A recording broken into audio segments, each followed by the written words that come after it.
አልሚ ሰብሊን ቪዲዮውን ይሄን መረጃ በአንድ ስልክ ብቻ የሚይዘው ይመስልሻል ወይ በማለት ድጋሜ ቪዲዮውን አሳይታት ኤላን ደብዳቤውን አንቺ እንደጻፍሽው ሄደሽ ካልተናገርሽ ለከጆንም ከንትናም ነው ማጣላሽ በማለት ትናገራለች።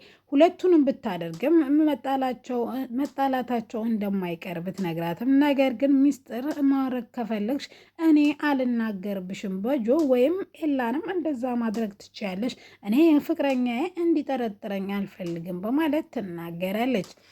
አቡሻ ደብሬን ጠልፎ ለመሄድ ቢያቅድም ነገር ግን ትርትሩ ወይም ሄሉ ደግሞ ትቀየመኛለች የሚለው ትልቁን ስጋት ስለሆነበት ስለዚህ ለእሷ ሳይናገር ለአሻንቲ አማክሮ ቀመሩን ቀምሮ ወደ ሸገር ይዟት እንደሚመጣ በቅርቡ ይናገራል። ኪዱ በሱ ፍቅርና በሱ ናፍቆት እየተጎዳች እንደሆነ ቸሊና መለታ ብትነግረውም ነገር ግን በሷ ምክንያት ነው ደህና የጣርፍ የተቀመጥኩትን ሰው እንደዚህ ያደረገች በማለት ትናገራለች። ቸሊና ግን ምንም ቢሆንም በዙሪያ ያለህን ሰዎች እያስጨነክ ነው። በተለይ ደግሞ ጀግናው በጣም ተጨንቋል። ስለዚህ ለሱ ሲባል አንተም ወንድምህን ሄደህ አገኝ። ወንድምነቱን ፈልጎ እንዳልመጣ ብናቅም ነገር ግን ዛሬ የተናገርከውን ነገ አትደግም። ወንድም መኖሩን ራሱ መታወቁ ትልቅ ነገር ነው በማለት ትናገራለች። እንግዲህ በቅርብ ጊዜ ቆንጆ ፕሮግራም አድርጎ ለመሲ ቀለበት እንደሚያደርግላት ለናታን ተነገረው። ናታን በፕሮግራሙ ላይ አልገኝም ቢልም ነገር ግን ግዴታ እንደሆነና እልኩና እንዲሁም ብዙ ነገሩ ተፈታትኖት ፍቅሩን የዛለት ይገልጻል የሚለው እጅጉን አጓጉቷቸዋል። ነገር ግን በዛው ቅስፈት ደግሞ ባይናገርስ እልኩና እንዲሁም የውስጡ ያለውንትን እዛው ቢቀርስ ማለት ምን ይፈጠራል የሚለውን ሲያስቡ ለይስሞላ ወይም ለሰውኛ ሰው ፊት እንደምታፈቅር ተቀብለች በሆነ ሳምንት እንደምንተጣላንና አስመስለን መለያየት እንችላለን በማለት ትናገራለች።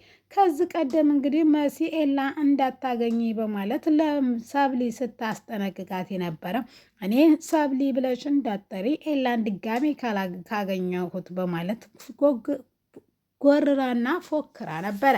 ነገር ግን በቅስፈት ውስጥ ሁሉንም ነገር ረስታ ከሱ ጎን ነበረች። እሱም አልሚን እንግዲህ ብዙ ጊዜ ለማግኘት ስለፈለገችና እንዲሁም ነግረዋለች አልነገረችውም የሚል ስጋትና ፍራቻ ስላለባት ለማረጋገጥ ነበረ። በዛው ቅስፈት ግን ኤላ ፊት ነስቷትና እንዲሁም ማን እንደሆኑ ስላልነገረችኝ እንጂ ብትነግረኝ አልሚ የስራቸውንና እንዲሁም ዋጋቸውን እሰጣቸዋለሁ በማለት ይናገራል።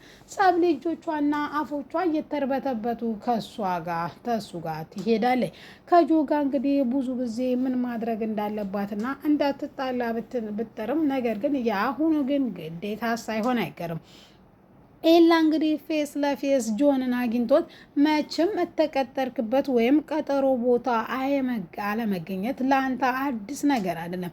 ነገር ግን አንድ ነገር ልነግር ፈልጌ ነበር በማለት ይናገራል። እንደ ሴት እንደ ወንድ ለምን ፊት ለፊት አትገጥመኝም? ግን ጅንጋው እስከ ዛሬ ወንድ ነበረ፣ ፊት ለፊት ነበር የሚገጥመኝ። ዛሬ ግን ከጀርባ ሆኖ አጠቃይ ሲልም እኔና ግንጃው ምንም የሚያገናኘኝ ነገር የለም ቢለውም መኮንን ግን እንደሚያውቀው ተነግሮኛል ሲልም እጅጉኑ ተርበተበተ። ከቲክቶክ ላይ ዳርጌ ማሳየት ብቻ ነው በማለት ሲነግረውም እሱም ግን ኖ እንደዛማ ሊሆን አይችልም፣ እኔ ለአንተ አላንስም፣ ለአንተም ደግሞ ፊቴን ግንጃ መልበስ አይጠበቅብኝም፣ ፊት ለፊት ነው የምገጥም ሲለውም እሱ የወንዶች ስራ ነበረ በማለት እንግዲህ ስክሪንሹት አድርጎ ከቲክቶክ ላይ ቢልክለትም ነገር ግን ቶሚ ወይም መኮንን እንግዲህ እሱን እንደማያውቀውና ሚስጥሩን ሊደብቅለት ቃል በገባለት መሰረት እንግዲህ ሚስጥር አድርጎ አላቀውም በማለት ይናገራል። ኤላ መኮንን ያወቀኛል መሰለው መረጃ ለመሰብሰብ ነገር ግን አንድ ነገር እንድታደርግልኝ እፈልጋለሁ ሲልም እሱም መናገር የፈለገውን እንዲናገር ቢጠይቀውም ነገር ግን በአካል እንደሚገናኙና ሁሉንም ነገር እንዲነግረው እንደሚጠይቀው ይነግረዋል። ኤላም በሀሳቡ ይስማማል። ኤላ ሰብሌ እንግዲህ ቤዚትን እየተጎዳች ነው ምን ይሻላል ቢላትም ታያሬድ ጋር ለምን ፊት ለፊት ጦርነቱን ገጥማቸው ያሸነፈ አይኖርም ሲላትም እሱ መቼ ቀላል ሆነ መሰለ። እንደዚህ እኮ ሁሌ የማሸነፍ በጉልበት የለም መሸነፍም ስላለ ደግሞም አባቱ እንደዚህ እንደምታስባቸው አይደለም ሃርድ ናቸው ስትልም ትነግረዋለች። ይህን ያህል ከባድ ነው? እኔ የምልሽ እስቲ ልጠይቅሽ ደግሞም እንዳትቆጪ በማለት መልስ ይመልስላታል። እሷን መጠየቅ የፈለገውን እንዲጠይቀው ስጠይቀውም ነገር ግን በዚህ ቀደም ስለ ፑሉ ወይም ስለ ውድድሩ ስናወራ ስለ እናቱ ጠይቄው ያሬድ ተረበሸ ስትልም ሲላትም እሷ ከያሬድ ከበለጠ ተረብሻ ቁጭ አለን። ምንድነው ነገሩ? ስለ ያሬድ እናት ሲነሳ ሁላችሁም የምትረባበሹት ሚስጥሩ ምንድነው ሲልም የማይመለከት ውስጥ አትግባቡ ማለት አስጠንቅቀው ጭራሽ ጥላው ትሄዳለች። ኤላም እንግዲህ ምን እንደሆነና ከያሬድ እናት ጀርባ ትልቅ ሚስጥር እንዳለና እንዲሁም ከማንም ልጅ ጋር ሳይገናኝ እንግዲህ ልጃቸው ያሬድን በር ውስጥ ወይም አንድ ክፍል ውስጥ ዘግተው ማሳደጋቸው የሆነ ችግር እንዳለባቸው ያሳያል። ይሄንንም የተገነዘበው ኤላ ለእህቱ ለፖሊሷ ደውሎ እንግዲህ ለአልሚ ሁሉንም ነገር ለመናገር ተገዷል። ይህን ያክል ከሰበሰብክ ጎበዝ በዙ ቀጥልበት ብላ ታበረታተዋለች። ባሩክ ፍቅሩን እንግዲህ ናታን የጻፈው የልቡን ይላኔ ብሎ የታሰበውን እንዳለ ጽፎ ይሰጠዋል። እሱም እንዲሰጠው ያደርጋል። በፕሮግራሙ ደግሞ እንዲገኝም ጠሪ አክባሪ ነው። ስለዚህ መምጣት አለብህ ይለዋል። እሱ ግን እህቱ የፈቀደችውን ስላልሆነ አልመጣም ቢልም ይሄ ግን ግድ ነው። ምክንያቱም እኔን ስላላወቅከኝ ነው እንጂ የምሬን ነው እምልህ እኔን ብታቀኝ አጠላኝም። ለምንስ ትጠላኛለህ? እኔ እኮ በጣም የምወድ ወንድሜ ነህ በማለት ሲልም መቼም አንተ ጓደኛዬ ልኮን አችልም። ጓደኛ እንዲሆን ከፈለግ ሰብሊን ተውልኝ ወይም መሲን ተውልኝ ይላል። እሷንማ ህይወቴ ናት። ሰው አለ ህይወት ከኖረ መቼም ተውልህ ነበር። ሰው ህይወቱ ከሌለች ሞተ ተብሎ ሬሳ ሆኖ ይቀበራል። ያ ማለት እንግዲህ እኔ አለመሲ ሬሳ ነኝ በማለት ይመልስለታል። ዛሬ እንግዲህ እንትና አቡሻ እንግዲህ ክፍለ ሀገር አጎቱ ቢያስመክረውም ቢመክረውም ነገር ግን አቶ አውራሪስ እንግዲህ ምንም ሊሰማው ስላልቻለ ደሜ ሞቋን ግንባሩን ከቋንጃ ወደ ግንባሩን ተሸጋግሯል።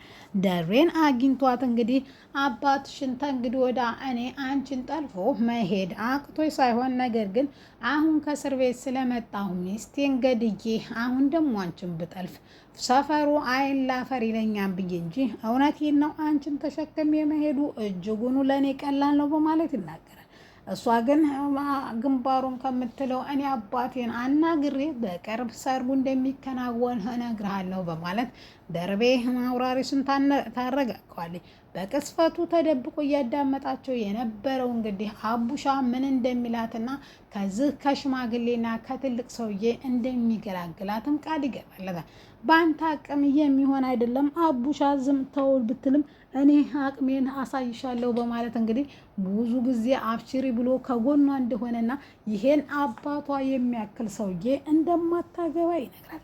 ደርብዬ ተስፋ ብታደርግም ነገር ግን እሱን ችግር ውስጥ ያለ መክተቷ እሺ ብላ ተስማምታለች። ዛሬ ኦሪጂናል ውበት እንዳላትና አሁን አንቺ ሸገር ብትሄጂ ሰው በኩማሄርና እንዲሁም በፌክ የሚብለጨለጭ ሲሆን የአንቺ ኦሪጂናል ውበት እዛ ብሄድ እውነቴን ነው ይጋደሉብሻን በማለት ይላታል።